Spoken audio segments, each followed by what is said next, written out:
जब ईसाई मिशनरी अपने यहाँ पे धर्म प्रचार कर रहे थे, पढ़ा था एक दिन, क्रिश्चियन मिशनरी धर्म प्रचार करते और हिंदू और इस्लाम धर्म की क्या उड़ाया करते।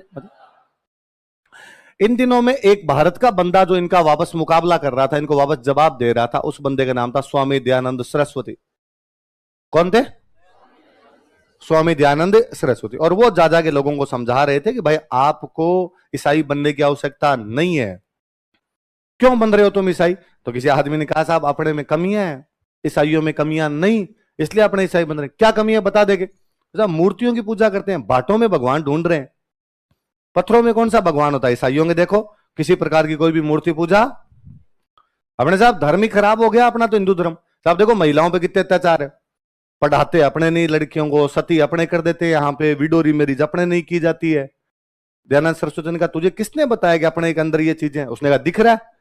तो कहा ये चीजें पहले नहीं थी, अपने बाद में आई है। पहले कब नहीं थी? तो उनका वेदों की ओर लौटो, बैक टू द वेदास। क्या कहा उन्होंने? वेदों की ओर लौटो, वेदों में जाके चेक करो क्या इस प्रकार की चीज है। वेद पढ़ो और वेद में बताओ कि एक भी भगवान की मूर्ति की बात है क्या? सब वेद में तो नहीं है। क्या वेद पढ़ो और वेद में बताओ कि लड़कियां पढ़ती थी कि नहीं पढ़ती थी? पढ़ती थी।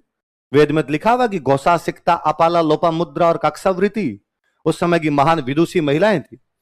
उपनिषदों के अंदर तो लिखा हुआ कि दिन राजा जनक के दरबार में गार्गी और याज्ञवल्क्य ऋषि के बीच में संवाद होता है और गार्गी याज्ञवल्क्य ऋषि को लगभग हरा देती है। याज्ञवल्क्य को लास्ट में इतना गुस्सा आता है कि वो गार्गी कहते हैं कि गार्गी चुप हो जा वरना तेरा माथा फोड़ दूंगा मैं। इसका मतलब गार्गी जीत रही है, गार्गी याज्ञवल्क्य को हरा रही है राजा जनक के दरबार में। यह बात दो तरफ इशारा करती है कि गार्गी डिबेट में भाग लेती, इसका मतलब गार्गी पढ़ी लिखी है। गार्गी राजा के दरबार में डिबेट में भाग ले रही है, इसका मतलब महिलाएं राजा के दरबार में आ सकती थी, इसका मतलब घूंघट नहीं है। तो घूंघट नहीं, बताओ देखिए कहां सती प्रथा लिखी हुई है वेदों के अंदर।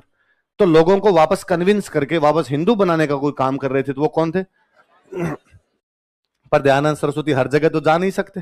और ईसाई मिशनरियों का सबसे बड़ा निशाना टारगेट कोई था तो ये जनजातियां, ये बाहरी लोगों से कटी हुई है, इसलिए इनको जाके बना दो तो इनको वापस समझाने वाला भी कोई नहीं। एक तो क्या गांव में किसी आदमी जाको ईसाई बन जा तो शाम को 10 जने हिंदू उसके घर जाके बढ़ जाएंगे, क्यों बन जा? अपने में बताते हैं क्या क्या अच्छी बातें हैं तो अपने आप वापस कन्विंस कर लेंगे। आप एक जनजातियों के ग्रुप को बना के आगे तो उनको वापस कन्विंस करने वाला बंदा भी कोई नहीं। उनको वापस कोई बंदा कन्विंस कर रहा था, वो कौन थे?